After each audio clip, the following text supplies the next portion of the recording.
ಚಿಪ್ಪು ಒಂಥರ ಚಟ್ ಚಟ್ ಅಂತ ಶಬ್ದ ಬರ್ತದೆ. ಹಿಂಗ್ ಕಾಲಿಗೆ ಹೊಡಿಬಾರ್ದು, ಹಂಗೆ ಹೊಡಿತೀವಿ.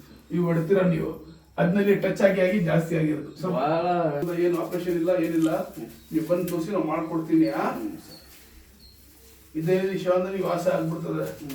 ಈ ಚಿಪ್ಪು ಭಾಳ ನೋಡ್ಬೇಕು ಸರ್.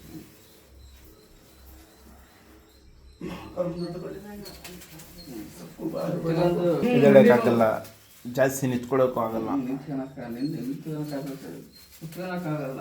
ಕುತ್ಕೊಂಡು ಎತ್ಕೊಳ್ಬಿಟ್ರೆ ಅಂದ್ರೆ ನೋವು ಹಂಗೆ. ಎಲ್ಲ ಆಪರೇಷನ್ ಮಾಡ್ಬಿಟ್ರೆ ಮುಗೀತು. ಆಪರೇಷನ್ ಮಾಡಿಸ್ಬೇಕಂದ್ರೆ ಸರ್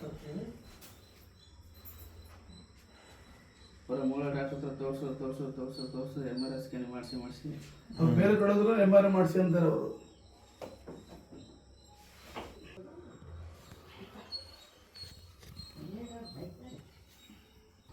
ಬಂದಿದ್ದೀರಲ್ಲ, ಮಾಡ್ಕೊಡ್ತೀನಿ. ಜೀವನ ಏನು ಹೇಳಿ ಬೇಗ ಅವಶ್ಯ ಮಾಡ್ಕೊಡ್ತೀನಿ. ನಿಮ್ಮಿಂದ ತಿರ್ಗಾ ನಿಮ್ಮ 4-5 ದಿನ ಇಲ್ಲ, ನಾನೇ ಕರ್ಕೊಂಬಂದಿರೋದು ಇವ್ರನ್ನೆಲ್ಲ. ಹಿಂಗೆ ಅಲ್ಲಿ ಇಲ್ಲಿ ಯಾಕೆ ತೋರಿಸ್ತಾ, ಇಲ್ಲಿ ಇಲ್ಲಿ ಮೈಸೂರಿಗೂ ಅಂದ್ರೆ ಚೆನ್ನಾಗಿ ನೋಡ್ತಾರೆ, ಅಲ್ಲಿ ಇಲ್ಲಿ ಯಾಕೆ ತೋರಿಸೋದು ಅಂತಂದು ಇಲ್ಲಿಗೆ ನೋಡೋಣ ಒಂದು ಸರ್ತಿ ಚೆನ್ನಾಗಿ ಆಗ್ತೀವಿ ಅಂತ ನಂಬಿಕೆ ಮೇಲೆ ಬಂದಿದ್ವಿ. ಅದು ನಮಗೆ ಇದು ಒಳ್ಳೆಯದು. ಈ ಕಾಲದಲ್ಲಿ ಎಷ್ಟಿಲ್ವಲ್ಲ, ನೋವಿಲ್ಲ. ಈ ನರ ಇದೆ, ಆಯಿಲ್ ಕೊಡ್ತಿಲ್ಲ. ಅಲ್ಲಿಂದ ಇಲ್ಲಿ ಗಂಟ ರಾತ್ರಿ ಸ್ವಲ್ಪ ಗಂಟರ ಬಂದಿದೆ. ಮತ್ತೆ ಕಾಲು ಎಳಿತತಿ ಸ್ವಲ್ಪ,